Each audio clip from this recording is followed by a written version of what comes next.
Hello everyone. So this is a tutorial on how to build a business card in Illustrator. So the first thing that we need to do is when we launch Illustrator, we're going to be taking a look at what our motivations are here.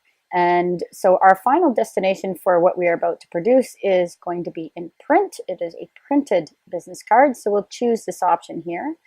And we need a business-sized card. So there are templates in here, but let's just go with industry standard and set this up ourselves over on the right-hand panel here. And so this is going to be named business card. Always remember to name your files because Untitled one, when you have a whole bunch of them, they replace each other and are very difficult to find when you're looking for business card. So Untitled one is not an appropriate naming convention. So make sure you always name your files. Also, choose an industry setup for your measurements. And in this particular case, a lot of measurements that we get from industry are typically in inches. They can be in centimeters as well. We don't often see them listed as points. So we have points and picas, which we use a lot in newspaper. That's what I'm familiar with, having worked in newspaper for 20 years. And in magazines, what I was given in measurements was inches. And so let's go with our standard inches. And the standard in size of a business card is 3.5 inches. So make sure you have inches selected before you type or it'll convert.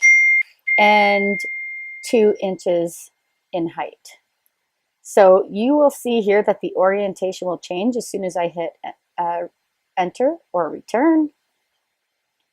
And here is our typical 2-inch deep here by 3.5 inches wide. That is a standard size business card. So now you can hit the command on a Mac or control on a PC, which is control minus to zoom out, control plus to zoom in. If you get lost and you can't figure out where the heck your card is and where you have gone and how much you've zoomed in, hit Control 0 and that will bring you back to full screen.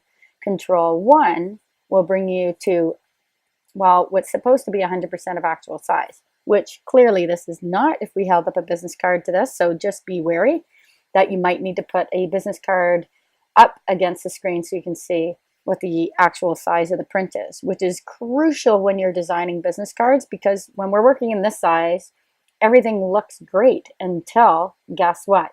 We zoom out and then you can't read the text. So the purpose of a business card is to have legible text so that we can contact the person on that card. So the first thing we're going to do here is, now that we have our setup, is we're going to take a look at our toolbox here. Our toolbox can be set up as a single column toolbox by simply clicking on these little double arrows at the top of the toolbox. If you click the little double arrows at the top, you can turn it into a 2-column so you can see all of your tools here. They're a lot easier to do than that. See, you can't even see my on my laptop here, you can't even see the color box there. So I'm going to double this up and work with it in a 2-column. You can click on this little tab here and that allows you to move your toolbox around. And if you turn it off by accidentally clicking the X, well, where the heck did it go? All of those windows and tools you can find under the window menu. So I'm going to bring back my tools, which are my default. There we go, and they're back again. So if you accidentally click on that X, don't worry about it. It's easily found under the View menu. As you can see, many of our option panels are. So now that we've got our 3.5 by 2-inch image here for our business card, I'm going to Control minus to zoom out 1 time. One thing I do need is a visual frame around my card. So what does that mean? I don't want my text to fall outside or dangerously close to the edge so that when it's printed, it looks like things are going to fall off or could potentially be cut off if the printing does not go perfectly straight. when it goes through a cutting machine, or what we call a guillotine. So that will cut out all your multiple cards off of one sheet of paper as it's set up by the printer. So this is what we're going to do. We're going to need to pull some guides in onto this card so that we can actually determine where our visual frame is going to be. So we need our rulers present, because it's from our rulers that we can click and drag and pull guides and place onto our image so that we can keep everything beautifully aligned and inside the safe area of this printed piece. So if you do Control R, you will see all of a sudden I have these lovely things called rulers. So Control R is for most of your quick key combinations will start with the first letter of the operation you want to perform. In this particular case, R for rulers. So what I'm going to do, I'm going to drag some guides out. So if I hover my mouse over the ruler at the top of the screen, so I'm hovering inside, if I click and hold and drag, you can see there's a guide attached to my mouse, a line. Now I can attempt to set it up and drop it exactly where I want it, except am I that precise? Well, maybe and maybe we are or are not. So when we are using rulers, when we're using these guides, we want to be able to set up the position of that guide, and mine are locked, so I'm going to have to go under the view menu here and click unlock guides, because I want to be able to manipulate and move this guide around. When your guides are unlocked, it's a good thing, because if you can't figure out if you've dropped that at the exact position, you can go into your properties palette on the right and you can see, guess what, there it is. So I need to come down 1/4 of an inch from the edge of my card, because I'm going to put a 1/4 inch safe line guides all the way around my card, so I can keep all my text inside this safe area. So the first thing I'm going to do is, this is the Y, the number is along the Y axis. So I'm going to type in 0.25 for 1/4 inch. There we go, and it gently moves into position. So if my card is 2 inches deep, I just minus 0.25. So I need another one here at 1.75 inches. So again, back to my ruler, click and drag a guide down. I can drop it anywhere. Why? Because I can go into my properties palette on the right and type in the precise measurement I need for placing that guide. So now that I've got my horizontal guides, I now need to go into the ruler on the left-hand page, the vertical ruler, click and drag here and drag out another guide.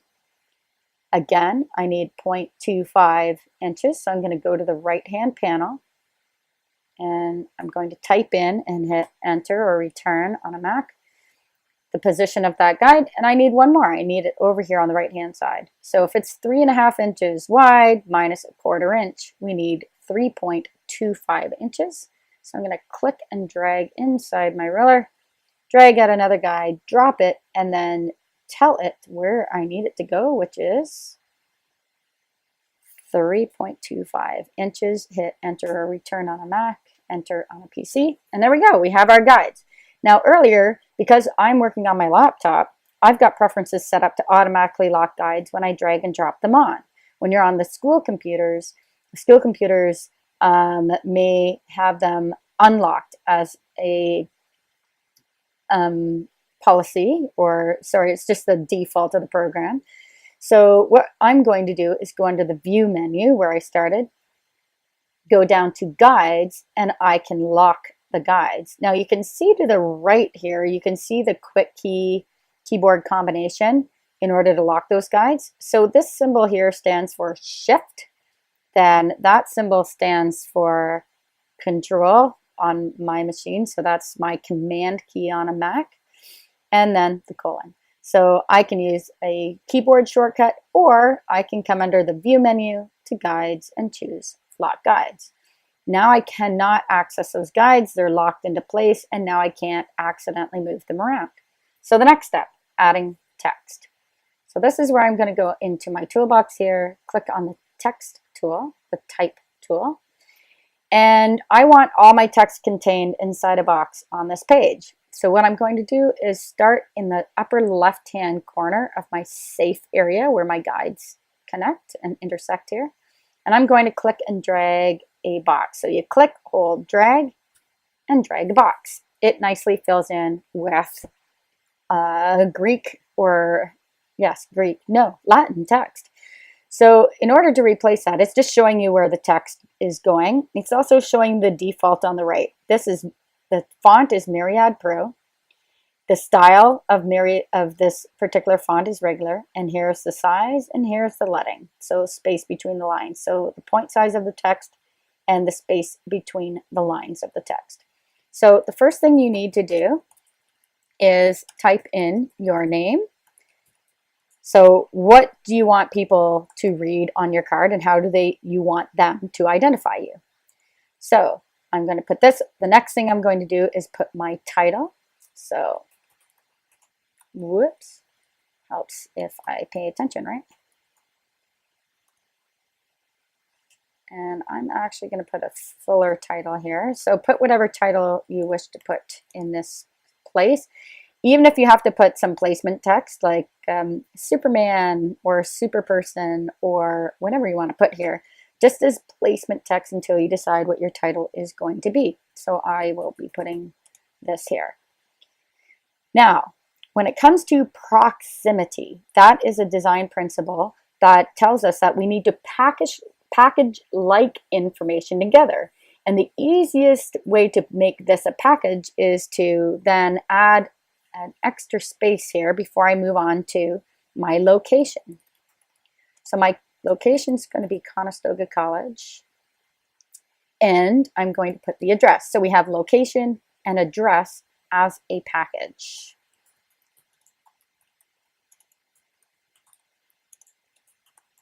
So there's my next package of information. So name and title, a package of information separated by visual space. Location and address separated again by visual space to add contact information. And you should always have 2 points of contact on a business card. I'm going to have the school phone number for the purpose of this assignment. And for my email address, funny enough, you can't see it as I type it, because if I now click, you can see over here I have a little red box that's saying, hey, you have what's called overset text, which means the box isn't big enough to contain all of the text. So what do I do to fix that? Well, I can move up here into my toolbox and choose the selection tool. And when I do that, you can see that the text box is now selected as an object. And I'm going to go down to the bottom anchor point here and extend the box to reveal the text inside the box. Now you can see the text is now sitting outside this safe line. So I'm going to want to fix that. So back to the text tool. And there we go. That's a basic card. And so what I want you to do now, so everything's aligned left and then what we call ragged right, because you can see that the lines are ragged, they don't line up. So we have the lining up on the left, align left. And what I'm going to get you to do is click anywhere inside that text box. And if you hit Control A or Command A on a Mac, so Control A, that allows you to select all the text inside that box, and it will even select things you can't see if you have overset. So now that I've selected all the text here, I'm going to move to the right into my properties palette here, and you will have a characters palette. In that characters palette, so down here, you can see the font, the size and everything, but underneath that we have what's called paragraph, and paragraph allows us to create different alignments. So what I want you to do at this very moment is to align center. So let's center everything within this card. So it creates this nice visual hierarchy starting at the top with our name and moving down to the bottom. Now, how do we extend these spaces here? So we can bring our text back into the safe area. Well, that's these spaces in here. How do I tighten those up a little bit? Because there is quite a bit of space between these packages. and I don't necessarily need all that space. So I'm going to double click to select that space, and I'm going to go over into my character palette on the right, and I'm actually going to just reduce by clicking on this arrow to the left of the leading, the space between the lines, and I'm just going to reduce that a bit. So now I've got it down to 10 points. I still have some nice visual space here, and in the interest of the repetition principle, I'm also going to apply the same space of 10 points to the space below. So now the repetition of space is equal. So using the repetition principle to keep things looking consistent. There we go. So that's looking pretty good. Now we need to create some contrast. Another extremely important design principle is contrast. So the most important thing on your business card should be you. You are selling you on your business card. So I'm going to highlight my name here. And if you have gone to dafont.com and chosen a font that you like, that you think well represents the personality of you, please make sure you've downloaded it and installed it. And you can check my tutorial on how to do that in another video. So what you want to do is you want to highlight your name here. And there are a couple ways you can highlight your name. You can click right behind all the characters and click and drag and select it that way. If you double click over a single word, you'll get the single word. But if you triple click, it will help you select the entire line. Now that works in any of your programs. That's universal. So now I'm going to change the font because I want to create contrast between my name and the rest of the text. So here's this Vermelho, one of my faves, from dafont.com. Now it looks surprisingly smaller than the rest of the text. And so you can see that the body of the letters are much smaller in this particular font than they are on the others. Remembering that in typography, when it comes to point size, it will, I'll just grab the black arrow here, the selecting tool. At the top of the L to the bottom of the Y, that is what it's measuring for 12-point type, as it is with the top of this H in graphic to the bottom of this P in graphic design. But notice that the body of the letter is bigger here and smaller here. And that's because the ascenders, the part of the letter going up, and the descenders, the part of the letter going down, are included in that space. And you can see that this actually, none of these letters fit or sit on the baseline exactly.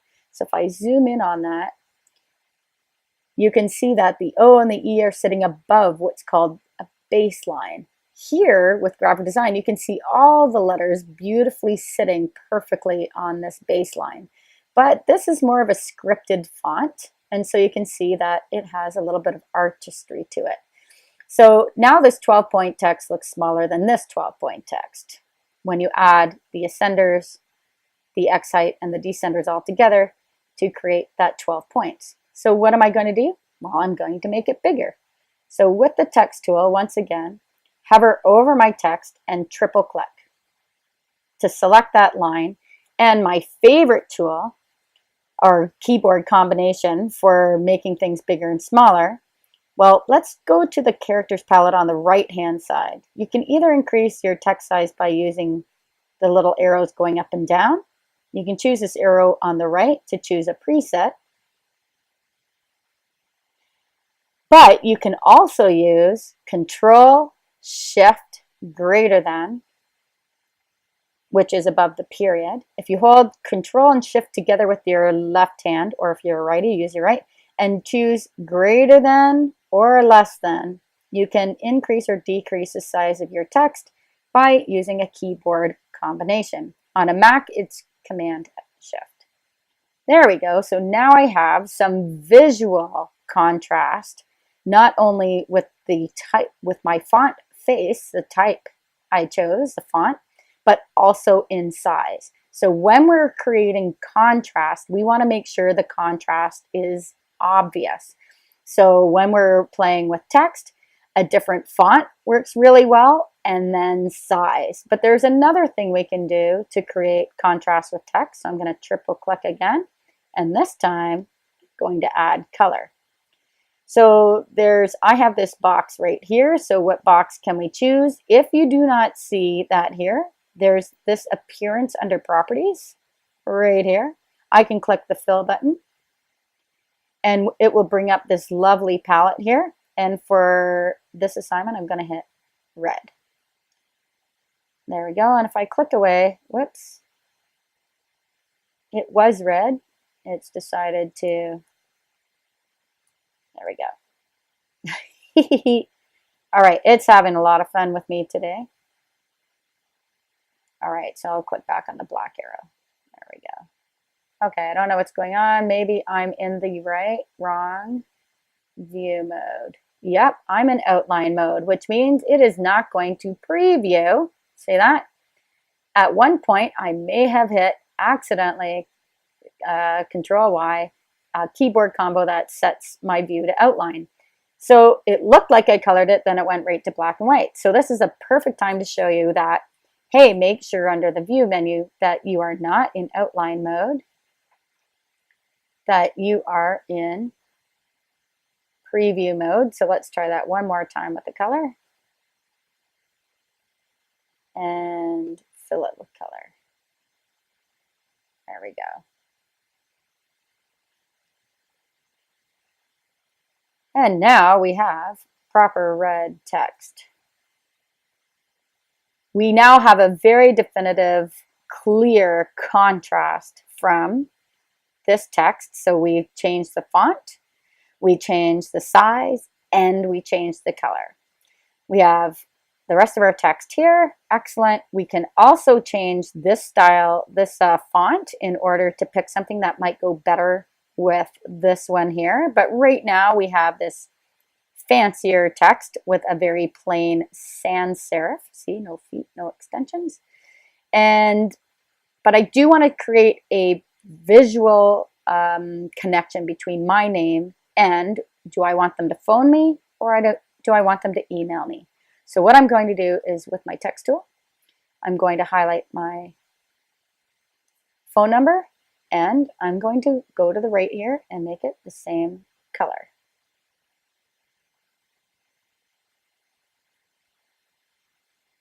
There we go. Back to my selection tool. Let's see what that looks like. And because I can choose a style of font, so this one, there we go. Why? Okay, there's some fun things happening on here. All right, so I am going to choose bold condensed. So it's still Myriad Pro, but I have another style I can use. So I'm going to choose this bold condensed so it stands out even more. There we go. So you can see now I have another visual communication tool saying, hey, look at my phone number, because I'm connected to Carol McLeod with color, but I also, this is what I want you to do. So I'm differentiating myself. I'm adding contrast so that I stand out. This is the visual cue that tells people I'd rather you phone me than email me. And I'm going to triple click to select that line and Control Shift greater than, make it slightly bigger. All right, so there is my simple business card created in Illustrator.